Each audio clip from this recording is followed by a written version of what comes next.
Future invest కోసం మనం సుకన్య సమృద్ధి యోజనలో మనం ఇన్వెస్ట్ చేయాలా, లేకపోతే మ్యూచువల్ ఫండ్స్ లో ఇన్వెస్ట్ చేస్తే మంచిదా?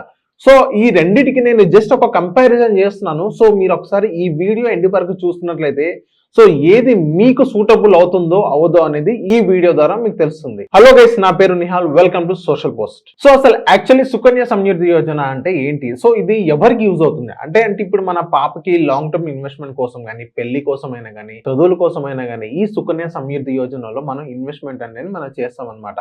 సో మన పాప ఏజ్ అనేది 0 to ఒక 10 years వరకు ఏజ్ ఉన్నట్లయితే మనం ఈ సుకన్య సమృద్ధి యోజనకి మనం అర్హులు.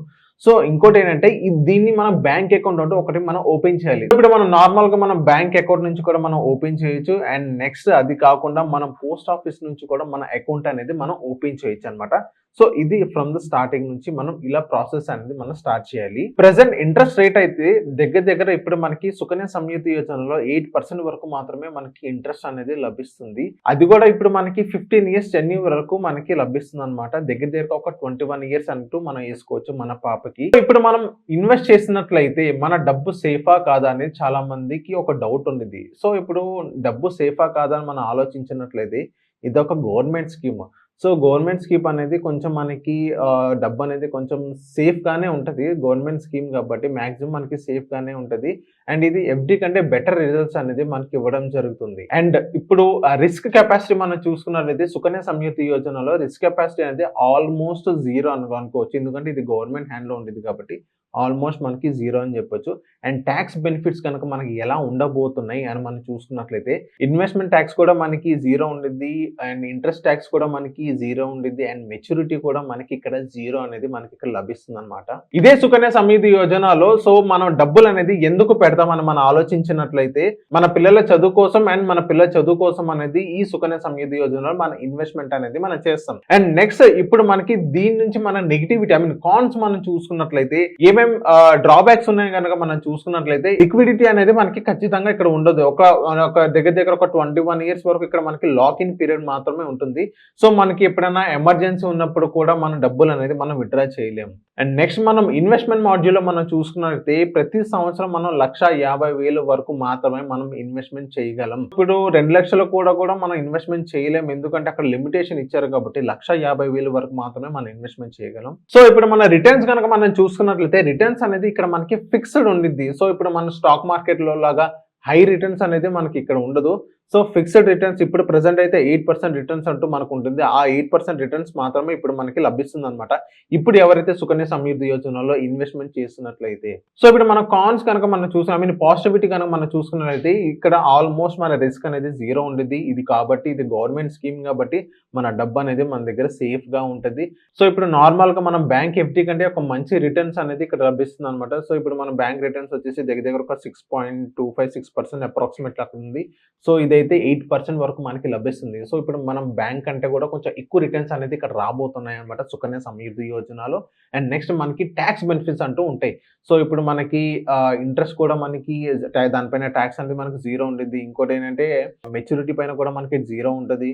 ఇన్వెస్ట్మెంట్ కూడా మనకి అందులో ట్యాక్స్ అనేది మనకి 0 ఉండేది. సో ఇక్కడ మనకి ట్యాక్స్ బెనిఫిట్స్ ఉండేది మొత్తం ఇక్కడ ఉంటాయి కాబట్టి మనకి ఇక్కడ మనకి సేఫ్ హ్యాండ్స్ అనుకోవచ్చు. కాన్స్ లో అయితే మనం చూసుకున్నట్లయితే ఇప్పుడు 1.5 lakhs per year మాత్రమే మనం పెట్టుకోగలం. ఫిక్స్డ్ ఇంట్రెస్ట్ రేట్ అంటే మనకు రాబోతున్నాయి. ఇంకోటి ఏంటంటే ఏదైతే మన స్టాక్ మార్కెట్ లో ఊహించినంత రిటర్న్స్ అయితే ఇక్కడ మనకి ఉండవు. ఈ రెండు ప్రోస్ అండ్ కాన్స్. ఇప్పుడు మనం మ్యూచువల్ ఫండ్స్ లో కనుక మనం ఇన్వెస్ట్మెంట్ చేసినట్లయితే మ్యూచువల్ ఫండ్స్ అనేది ఇక్కడ ప్రొఫెషనల్ ఫండ్ మేనేజర్స్ అనేది మన మనీ అనేది వాళ్ళు మెయింటైన్ చేస్తారు. ఫండ్ మేనేజర్స్ చేతిలో ఉంటుంది. సో వాళ్ళు ఎప్పుడు వాళ్ళు రీసెర్చ్ లోనే ఉంటారు. సో ఏంటంటే ఇప్పుడు మనకి నార్మల్ గా ఓవరాల్ మార్కెట్ స్ట్రక్చర్ గురించి కానీ, మార్కెట్ బుల్లిష్ లో ఉందా బేరిష్ లో ఉన్నది మనకు మాత్రమే తెలుస్తుంది. కానీ ఫండ్ మేనేజర్స్ ఇన్ డెప్త్ వాళ్ళు రీసెర్చ్ అనేది చేస్తారు.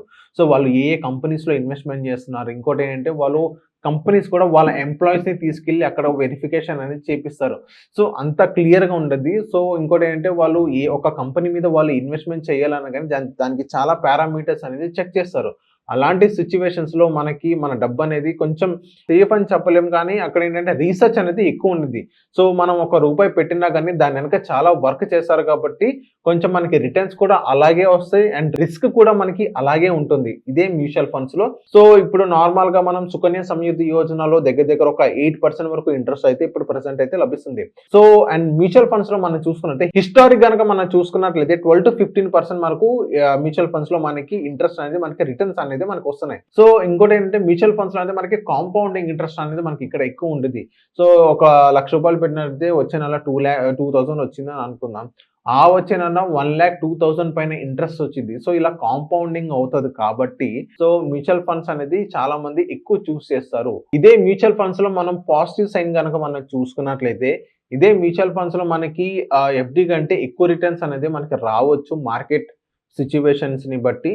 సో ఇప్పుడు మనం 5,000 కనుక మనం ఇన్వెస్ట్మెంట్ చేసినట్లయితే ఒక 15 ఇయర్స్ వరకు ఇలాగే మనం ఇన్వెస్ట్మెంట్ చేసుకున్నట్లయితే ఒక ఆన్ యావరేజ్ గా ఒక 12% వరకు మన రిటర్న్స్ కనుక మనం జనరేట్ చేసుకున్నట్లయితే ఎండ్ ఆఫ్ ది డే ఒక కార్పస్ వచ్చేసి 15 ఇయర్స్ వరకు కార్పస్ వచ్చేసి దగ్గర దగ్గర ఒక 25 lakhs వరకు ఉంటుంది. మార్కెట్ సిచ్యువేషన్స్ ని బట్టి 12% రిటర్న్స్ ఇచ్చినట్లయితే అలాంటి సిచ్యువేషన్స్ లో మన మ్యూచువల్ ఫండ్స్ లో అయితే అది ఎవరు కావాలంటే వాళ్ళు అది అలా వెళ్తారనమాట. And next liquidity. సో ఇక్కడ మనకి లిక్విడిటీ అనేది మనకి ఎప్పుడు పడితే అప్పుడు మనకి రీడీమ్ అనేది చేసుకోవచ్చు. సుకన్య సమృద్ధి యోజనలో లిక్విడిటీ అనేది 21 ఇయర్స్ వరకు అక్కడ లాక్ ఇన్ పీరియడ్ ఉంది. కానీ ఇక్కడైతే మనకి లాక్ ఇన్ పీరియడ్ ఉండదు. సో మనం ఎప్పుడంటే అప్పుడు మన లిక్విడిటీ అనేది మనం తీసుకోవచ్చు. అండ్ నెక్స్ట్ ఇప్పుడు మనం ₹500 నుంచి కూడా మనం ఇక్కడ ఎస్ఐపి అనేది ఇన్వెస్ట్మెంట్ అనేది మనం స్టార్ట్ చేయొచ్చు అనమాట. అది కాకుండా మనకి లాంగ్ టర్మ్ లో ఇన్ఫ్లేషన్ అనేది మనకి ఇక్కడ బీట్ చేస్తుంది. మ్యూచువల్ ఫండ్స్ అనేది మనకి మాక్సిమం బీట్ చేసే సిచ్యువేషన్ ఉంది మార్కెట్ సిచ్యువేషన్స్ ని బట్టి, మార్కెట్ కండిషన్స్ ని బట్టి. సో పాజిటివ్ సైన్ ఇదనమాట మ్యూచువల్ ఫండ్స్ లో. ఇప్పుడు మన నెగిటివ్ సైన్ కనుక ఇప్పుడు మనం చూసుకున్నట్లయితే మార్కెట్ అనేది ఎప్పుడు ఎలా బిహేవ్ చేస్తుందో మన అందరు తెలియదు. సో ఇప్పుడు మార్కెట్ పడిపోయింది అనుకోండి, చాలా మంది వాళ్ళ ఎమోషన్ ని కంట్రోల్ చేయకుండా ఇంకోటి ఏంటంటే పానిక్ సిచ్యువేషన్స్ లో వాళ్ళు నెగిటివ్ బుకింగ్ అనేది చేసుకుంటారు. అలాంటి సిచ్యువేషన్స్ లో మ్యూచువల్ ఫండ్స్ అనేది కొంచెం నెగిటివ్ సైన్ లోనే మనం చూడాలి. అండ్ మ్యూచువల్ ఫండ్స్ లో ఇప్పుడు మార్కెట్ అనేది రిస్క్ ఉంది. సో ఇప్పుడు ఎవరైతే షార్ట్ టర్మ్ కోర్ చేస్తారో సో వాళ్ళకి అనేది నెగిటివ్ బుకింగ్ కూడా అవ్వచ్చు, మనం చెప్పలేం. మార్కెట్ కండిషన్స్ ని బట్టి మనకి అది రియాక్ట్ అవుతుంది అనమాట. అండ్ నెక్స్ట్ ఏ ఫండ్ చూస్ చేస్తున్నాం కదా అది చాలా ఇంపార్టెంట్. ఒక్కొక్కసారి ఒక్కొక్క ఫండ్ మనం రాంగ్ ఫండ్ మనం చూస్ చేసుకోవచ్చు, ఒక్కొక్కసారి మనం రైట్ ఫండ్ చూస్ చేసుకున్నా కానీ సో వేరే ఫండ్ అనేది మనం రాంగ్ ఫండ్ చూస్ చేసుకోవచ్చు. మన పోర్ట్ఫోలియోలో మనం చూసుకున్నట్టే అందులో ఒక 50-60% వరకు ఫండ్స్ అనేది మన రాంగ్ ఫండ్స్ మనం చూసుకున్నట్లయితే సో మనకి అంత రిటర్న్స్ అనేది మన మార్కెట్ వాలటాలిటీ ఉంటుంది. సో మనం స్మాల్ క్యాప్స్ యూస్ చేసుకున్నావా, లార్జ్ క్యాప్స్ యూస్ చేసుకున్నావా, కమోడిటీ చూస్ చేసుకున్నావా, ఇంకోటి ఏంటంటే డెట్ ఫండ్స్ యూస్ చేసుకున్నాం, ఇంకా చాలా పారామీటర్స్ ఉండేది. సో మన పోర్ట్ఫోలియో అనేది మనకి స్ట్రాంగ్ ఉండాలన్నమాట. ఇప్పుడు నార్మల్ గా యూజువల్లీ చాలా మంది పేరెంట్స్ ఏం చేస్తారంటే వాళ్ళకి ఎఫ్డి కంటే మంచి రిటర్న్స్ రావాలని చెప్పేసి వాళ్ళు ఏం చేస్తారంటే సుకన్య సమృద్ధి యోజనలో వాళ్ళు ఇన్వెస్ట్మెంట్ చేస్తారు. అది సేఫ్ కాబట్టి, గవర్నమెంట్ స్కీమ్ కాబట్టి. అండ్ మ్యూచువల్ ఫండ్స్ లో కూడా కొంతమంది ఇన్వెస్ట్మెంట్ చేస్తారు. ఎలా అంటే కొంచెం అందులో పెడతారు, కొంచెం ఇందులో పెడతారు. లాంగ్ టర్మ్ వెల్త్ ఇంకా జనరేట్ చేయడానికి మ్యూచువల్ ఫండ్స్ అనేది చూసుకుంటారు. సో మనకి లాంగ్ టర్మ్ వెల్త్ అక్కర్లేదు, కేవలం మనకి సేఫ్టీ మాత్రమే కావాలంటే ఇందులో సుకన్య సమృద్ధి యోజనలో యూస్ చేస్తారు.